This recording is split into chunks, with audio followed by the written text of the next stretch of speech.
তপু ছিল আমাদের মাঝে সবার চাইতে বয়সে ছোট। কিন্তু বয়সে ছোট হলে কি হবে, ওই ছিল একমাত্র বিবাহিত। কলেজে ভর্তি হবার বছরখানেক পরে রেনুকে বিয়ে করে তপু। সম্পর্কে মেয়েটা আত্মীয়া হতো ওর। দোহারা গড়ন, ছিপছিপে কোটি, আপেল রঙের মেয়েটা প্রায়ই ওর সাথে দেখা করতে আসতো এখানে।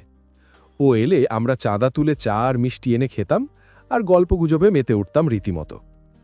তপু ছিল গল্পের রাজা।